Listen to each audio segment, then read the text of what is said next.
terms, you need to go by the terms. When we are going to sponsor them, said I got to put them to yes, but then yeah, I'm money to Umuntu Chairman chat. We're not gamba blue carpet to Jagamba Village. No, there was a manual carpet. So definitely negotiation. The answer naturally one Italy, Sina was. Then naturally one studies about Farao. You see the money we are sent, just not me. I'm waiting for the Farau's collection. Farau's collection. Mchala. Much Mwagala knew Kuwasanga to never quit to Kakuas. No, it's not about age. Omuche no kwaso no kubanga wesobola. Mupapa nishobora abana babandi mubalumye enjala ne mubamenye emitima ocheyiya oyagala kuwasufachi soka wetereze yafuna omukazi bameka wabicha leo ne batugamba Shisha Brighton kwa mukwa mumenye omutima etugaba ne Panda wa bote bayagamba abagamba ne bagamba kale twala bakugamba munnaye baba yakugamba bwati then byandi bitufu ne bawasi yakugamba omuntu yakugamba then twala byabagamba maye abantu ne boogera nnyo soli kyagalo okumanya kyamanyi kyoba mulekera mu anonya wasula Shisha Brighton anonya wasula ati mumukwatizaako nga gwali mu industry muyimbi munne ne mumufunia wasula enkaba gye yakaba katayina wasula munaye simanyi njo bimukwatako oli mukyala waamu saga nnyo okumwogerako without respect wabula kyemmanyi ali bulungi Panda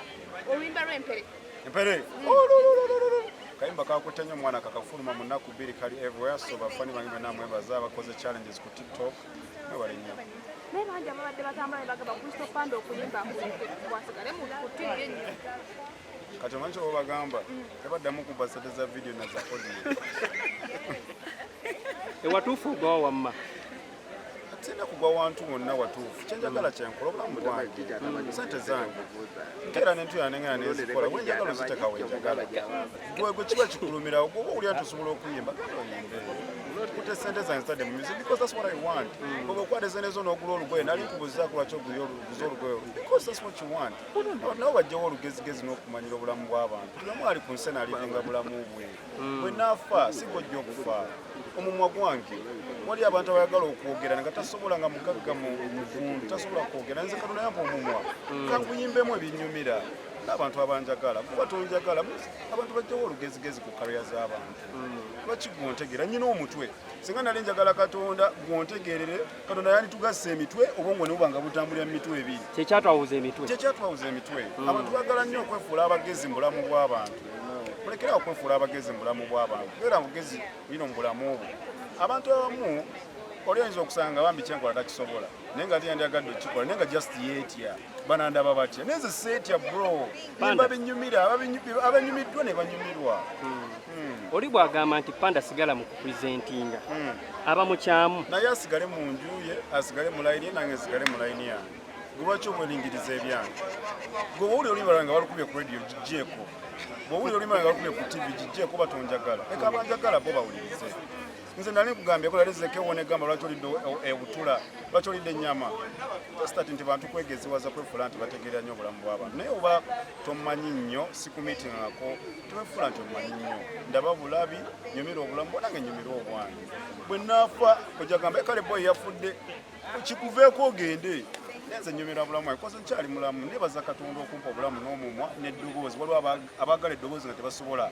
ate waliyo omuyimbi ng'ayimbidde emyaka 20 nga takubangaho hit song naye atamanyi kuyimba nziina so Katonda munaaye asooka okukuwa ekintu nga tomanyi ate abantu wezuule abantu abamu tebannaba kwezuula naye nze nezuula bye binnyumira manyi okupresentinga manyi okwemusinga manyi okukola ki okuyimba ebyange binnyumira naye waliyo omuntu nga osobola omuwa mike nga manyi kupresentinga kokka nga tasobola kutwengako ebira because ati abanandaba bati naye nze bwanandaba bati oyo namufaako nyina sente zenfuna mu music ezinyambye okuzimba obulamu bwawe bwayogera tolina kiwali ompa kati gweyogera bigambo byoganze bwekuba endongo sina lutalo na muntu kino njagala nti making it clear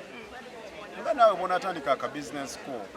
nga naye bona akola show nosasula omuyimbi nemutesa nomugaba blood nyinawo sente bwezityo nankolera nti ye nazikwata gwoba okoze ensobi oba tokoze ensobi kambabuzeeyo kati singa abaana abo bekalakasa amasomero gombi ne bookya essomero andibadde mukomera kati kristo naye kati omuntu ng'oyo bw'aba teyatekinga responsibility n'amanya nti kyenakola kibi muganda ng'ono kaŋŋende kale netondera abaana banzeyo sente ye n'asigala ng'akyavimba arrogantly nga interview azikola arrogantly engeri gyaddamu bamubuuza ku ssente yeefuulafula mbu bro you don't talk like that omuntu we muku respect at least work respect bafaani abasasula abaana kitegeera naye bw'abanga yekyalaba kyakola musajja mukulu ali above 18 oba kyalaba kyakola kituufu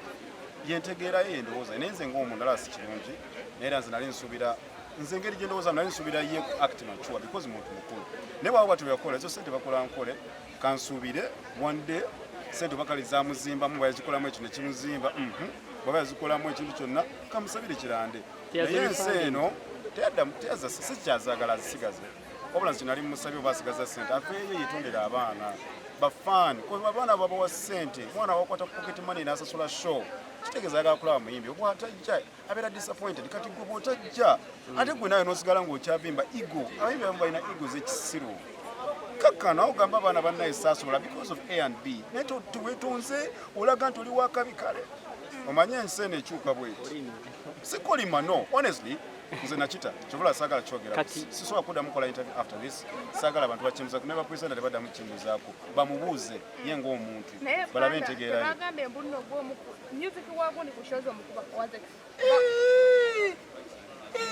gwe kenyini gwenkola naye wandimbuuziza ekyo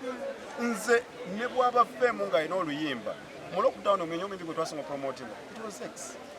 najja ne ku show yaffe dance party nze nga presenter mba nyina obuzibu n'omuntu otegeera oba kale nga nkozeeko obukyamu sibuleeta ku show because wali si wange eri show si ya maama wange bankozesa bukozesa ate n'abantu abalaba show waliwo bafaani ba Zex nga bafaani be baagala kulaba zisobola gamba mufe mutokuba luyimba era ba DJ babuuze benkola naye I've never told any DJ mutokuba luyimba no I stay in my lane nenkola omulimu gwange I present the show ne bannungi abantu bagira abali bakuluyimba lwe ne luvaawo talina kiruyina kirunzijako natologeddeeko ndwogerako oluyimba lwa Zex kiwedde amba oyagala nkola eki kiwedde that's my job ate oyagala nkola eki that's my job ogera ku luyimba kigwe enkolaganayo ne Zex yasigala nze ng'omuntu omanyi nze muntu ali lweru if you disrespect me njakuwa distance yo bonjagala nja kukwagala bonyamba nange nja kuzza omukono okitegeera bro we pushed his music during the lockdown so tezikuba sikeranga okumaca nengamba muyimbi singa muyimbi gwe nalisabe n'ekikumi naye bwe nkwata sente nange nekwoja ombeerere nange ndi mukweyiya gwani gwe atasobola nkwadde ne sente okitegeera sikusaba nga yadde ekikumi kuwa luyimba so simuyinaako obuzibu but I stayed in my lane naye akola ebimunyumira naye nkola ebinyumira bwajja kusho naakola avaawo naye nti tetulina kitugatta nono